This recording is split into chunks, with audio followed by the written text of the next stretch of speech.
Bangladesh premiere league के latest match में जो कि हुआ फॉर्चून बरिशल और रंगपुर राइडर्स के बीच में, उसमें हुआ 36 का आंकड़ा। अब देखो, बांग्लादेश में या टीम में या बीपीएल में कोई लड़ाई हो ना, तो दो नाम इमीडिएटली जहन में आते हैं कि इन्होंने ही कोई ना कोई कांड किया होगा।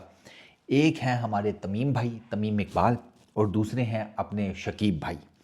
तो इस दफ़ा तमीम भाई हैं, और तमीम भाई की एक हिस्ट्री है रंगपुर राइडर्स वालों के साथ। तमीम भाई की शायद ही कोई बीपीएल का ऐसा एडिशन हुआ हो कि जिसमें वो खेले हों, और उनकी माशाल्लाह से, बेशक वो किसी भी टीम से खेल रहे हों, उनकी रंगपुर राइडर्स वालों के साथ मुंह मारी ना हुई हो। आज भी वही हुआ। बड़ा क्लोज मैच था, बहुत क्लोज मैच, बड़ा हाई एंड टारगेट चेस किया। आखिरी ओवर में 30 रन मारे हैं नूरुल हसन ने जनाब, और अपनी टीम को मैच जितवाया है। 30 रन इस एक जिसे कहते हैं उनकी परफॉर्मेंस ने ना, नूरुल हसन की एक रिकॉर्ड बनाया है। Third highest last over score है ये T20 की हिस्ट्री में। समरसेट का कैंट के साथ, ठीक है, 34 रन्स का 9 बॉल ओवर था वो, एक वो रिकॉर्ड है, ठीक है। उसके वो ये टॉप के ऊपर है 34 रन्स। फिर कोलकाता नाइट राइडर्स का गुजरात टाइटंस के साथ मैच रिंकू सिंह वाला 5 छक्कों वाला, उसमें 31 थे लास्ट ओवर स्कोर। इसमें जो लास्ट ओवर स्कोर है वो है 30। How much? 30। अब चाहिए कि इनको रिक्वायर्ड जो चाहिए था ना, वो था 26 आखिरी ओवर में, इन्होंने बनाए हैं 30। टॉप के ऊपर अगर देखा जाए ना इस लिस्ट में, तो रिक्वायर्ड 29 और बने 31 वो KKR का है। वो समरसेट और कैंट वाला जो मैच था वो जीता कैंट ही था। इन्होंने 34 रन बनाने के बावजूद भी समरसेट वो मैच हारा था, ठीक है ना। मेरा ख्याल है कोई 22 रन से हारा था, 20-22 रन से। अब इस मैच में लड़ाई कहाँ हुई वो सुनो। मैच अब चूँकि एंड के ऊपर आखिरी ओवर में मैंने आपको बताया 6 गेंदें 30 रन बन गए, छक्के चौकों की बहार लगी, फुल टाइम छक्के चौकों की बहार लगी। 3 छक्के 3 चौके मारे नूरुल हसन ने आखिरी ओवर में, आखिरी बॉल के ऊपर भी छक्का मारकर अपनी टीम को मैच जितवाया।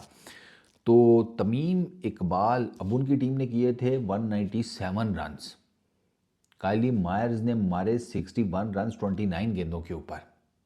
काइली मायर्स ही वो बॉलर है जिसको 30 रन पड़े आखिरी ओवर में, क्योंकि उसने सोचा होगा कि 61 तो मैंने मारा है। तो वो एंड पर मेरा ख्याल है तमीम भाई को यही कह रहा था, जब तमीम भाई उससे गुस्सा कर रहे थे ना कि ग्रोसरी वाले ये क्या कि 30 रन खा के तूने मैच हरवा दिया है, 26 रन नहीं तेरे से डिफेंड हुए। तो वो हल्का फुल्का सा इसी तरह को खुसक रहा था कि अरे तमीम भैया, बल्ले से भी तो 61 किए थे, 30 उसमें से निकाल लो ना, फिर भी 31 बचते तो हैं, उसी की शाबाशी दे दो, चुम्मी मुम्मी दे दो मेरे गाल के ऊपर, यार क्या है, इतना अच्छा तो मैं खेला।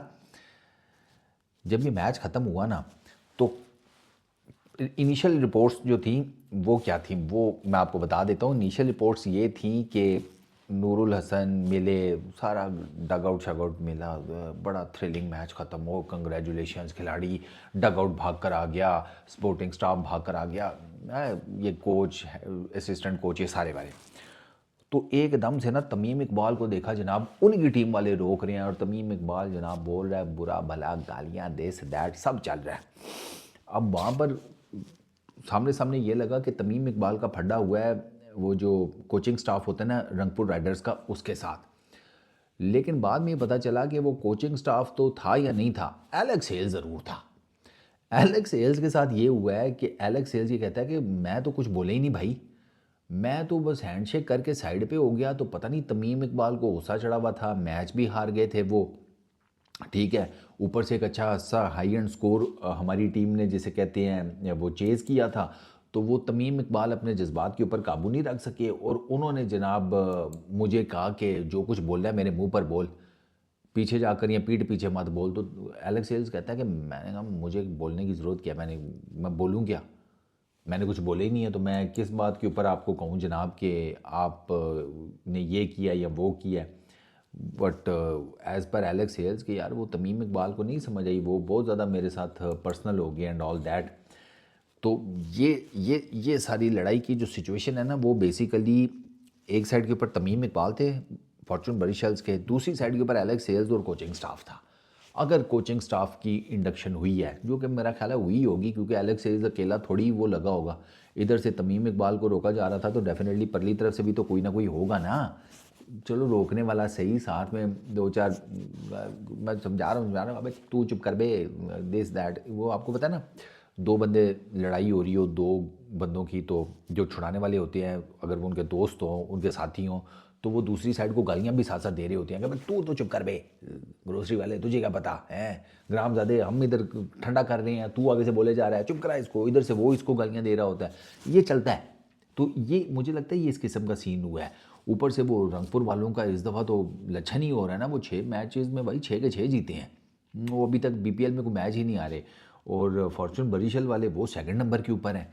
तो वो जिसे कहते हैं टॉप ऑफ द टेबल जो चक्कर है वो भी सारा कुछ चल रहा है, पॉइंट्स टेबल के ऊपर कौन फिनिश करेगा टॉप के ऊपर।